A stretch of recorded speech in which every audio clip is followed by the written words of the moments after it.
The world according to Jesse.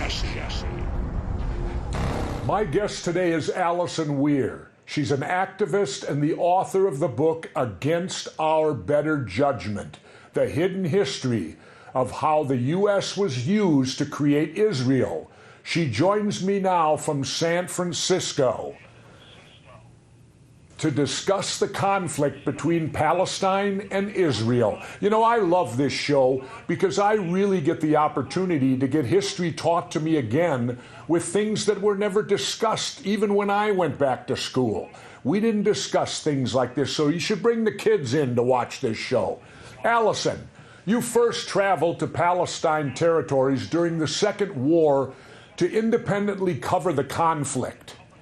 Can you first give me a brief history lesson on the conflict and where it stands today?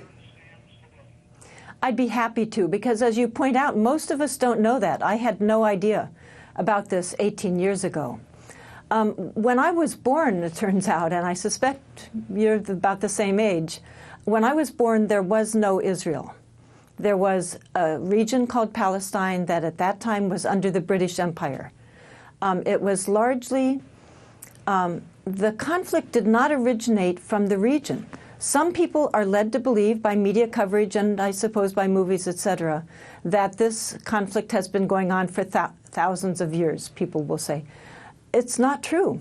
When you look back at the historic record, you see in the late 1800s, Palestine was inhabited by about 80% Muslims, about 15% Christians, that's where Christianity began after all, and about 5% Jews, without conflict. There are ancient churches there are ancient temples, etc. What happened is that there was a political movement that began in Europe and very quickly in the United States in the late 1800s that had the goal of pushing out those inhabitants, 95% of them, in order to create a Jewish state. They eventually succeeded in doing that. In 1948, Israel was created through a massive war that an Israeli historian has accurately called a war of ethnic cleansing. That's what this conflict is about. Now, while you were on the ground, who did you talk to and what did you discover there?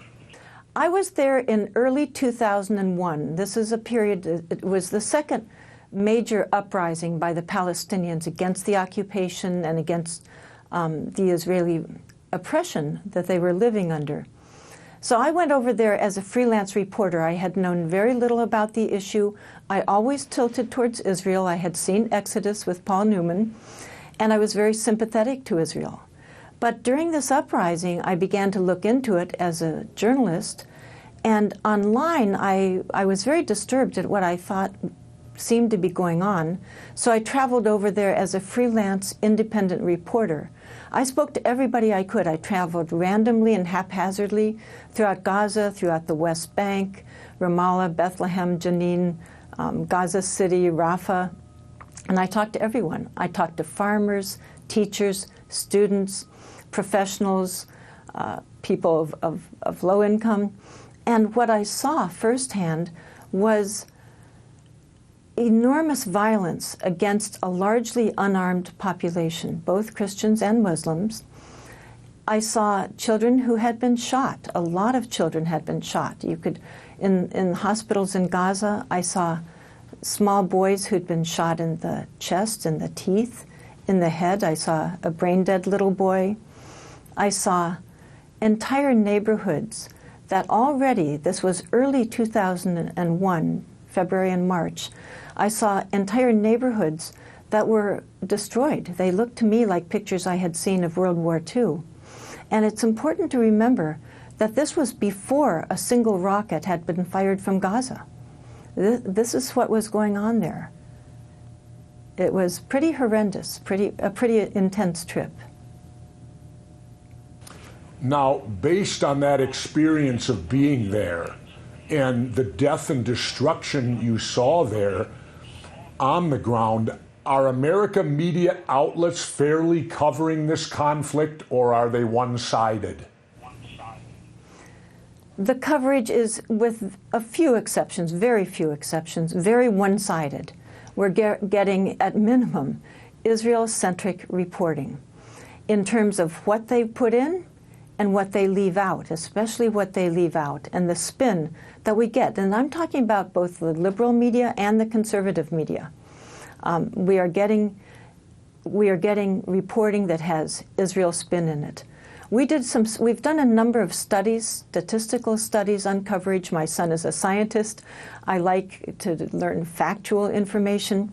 So we looked into how media had covered deaths among both populations, clearly an important category and a quantifiable category. And we found, for example, that primetime network news, CBS, NBC, ABC, were reporting on Israeli children's deaths at rates 13 and 14 times greater than they were reporting on Palestinian children's deaths. In other words, when a Palestinian child is killed, which is happening fairly frequently over the past 20 years, this is quite common. The media almost never report on it. It's just not considered newsworthy, I suppose. When an Israeli child is tragically killed, that's headlines. We hear about that. So Americans are getting very filtered coverage, very filtered coverage. We always hear about the rockets from Gaza. Now, we never hear that the rockets came after the violence against people in Gaza. Yeah, we sure didn't. Anyway, you started an organization called If Americans Knew.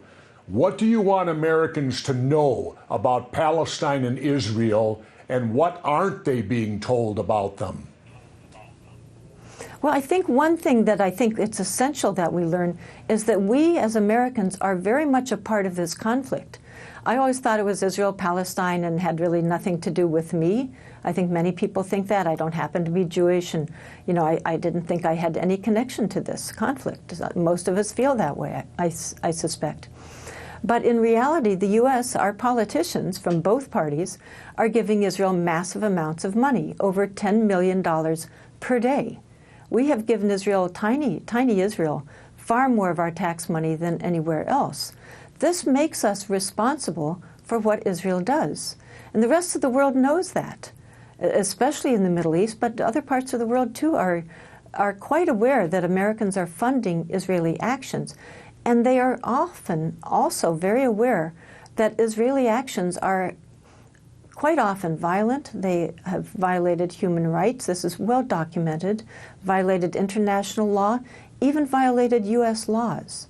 So I think it's very important for us to know that we're part of this issue, and therefore we need to learn independently the real facts about Israel-Palestine. And we're not getting that from our mainstream media, neither from the liberal nor from the conservative media. Now, your book is about how the U.S. was used to create Israel. Can you explain the roots of the alliance and that creation? I'll be happy to. The first thing I want to note is it's not really an alliance. An alliance means that both parties benefit in some manner, that there's some sort of two-way street here. But really, it's Israel that benefits. They get U.S. money, massive amounts of money. They get U.S. weaponry. They get wonderful trade agreements and preferential treatment. They get cover in the international community by the U.S. They've gotten some wars. We invaded Iraq largely for Israel. So they've gotten a great deal from the U.S. We've gotten very little. We get hostility. We lose money from our economy. Often there are subsidies to Israel that hurt that cause job loss in the United States. So it's not really what you would call an alliance. But it was forged early on by a very powerful and very pervasive lobby on behalf of Israel, pushing this in the American society, using various types of efforts to create this situation in which the U.S. government would support Israel no matter what Israel does, and that most of the American population would be unaware of any of this. And this is all the result of the powerful Israel lobby to our congressmen and our senators, correct? They spend a great deal of money lobbying our elected officials, correct? That's correct. That's exactly what's been going on for many decades. I should point out that at the beginning, when this lobby became active before, to create Israel, our experts in the State Department, in the Pentagon, in the intelligence agencies back, decades ago under Truman and before, were recommending against supporting Israel because it would be detrimental to the United States. There were numerous studies and memos and reports all saying that this would be bad for the U.S. These were coming out of the Pentagon, the State Department, etc. But what we had then and what we have now are individuals and groups that organize huge campaign donations to our politicians from both parties that they will give to those politicians if they toe the line on Israel. And if they don't toe the line, then that money will go to their opponents. This is widely known in Washington, D.C. This is how it works. This is what's going on right now. When you look into it, it's quite blatant. There are numerous political action committees with somewhat deceptive names that give money to Israel, and billionaires like Haim Saban and Sheldon Adelson that are giving to our candidates on condition that the candidates support Israel, no matter what Israel does. It goes to show you that the system of bribery is so alive and well that the Democrats and Republicans have created. Now, how does America's cozy relationship with Israel affect the geopolitics in the Middle East? What happens because of this? It's disastrous. It's a tragic result. We've seen numerous wars. We've seen Iraq destroyed, then that has destabilized. Then the refugees have gone to Syria. It's caused the rise of extremism, of violence throughout the region. It's destabilizing entire countries. Then we have a refugee crisis in which refugees are fleeing the violence and going to Europe, causing disruption in Europe and elsewhere, all very much rooted in the Israeli-Palestinian issue. And this is not unintended. I've been studying this now for 18 years. And Israel, from its earliest days, Ben-Gurion in the 1950s, was writing about their strategy. After all, they had dispossessed an entire population in the middle of the Middle East. So their strategy was they had to prevent any of the surrounding countries that naturally would support the rights of the refugees to return home. They had to prevent any of those surrounding countries, Egypt, Syria, Jordan, other countries, from becoming successful enough to challenge Israel. So they either push through policies in the U.S. in which our tax money would be used to buy off Egypt and Jordan, and that's what was done. They both get lots of U.S. tax money too. And in other cases, they've helped create wars and violence in places like Lebanon. They've invaded Lebanon at least twice, 2 major invasions, other smaller ones. They now have the U.S., our hostility towards Iran is very much being pushed by Israel and the Israel lobby. It's created instability and tragic in the Middle East, and that is dangerous for the entire world. Alison, I hate to stop us, but we'll run out of time. I want to thank you very much, very, very much, for this phenomenal history lesson on the world according to Jesse. Thank you.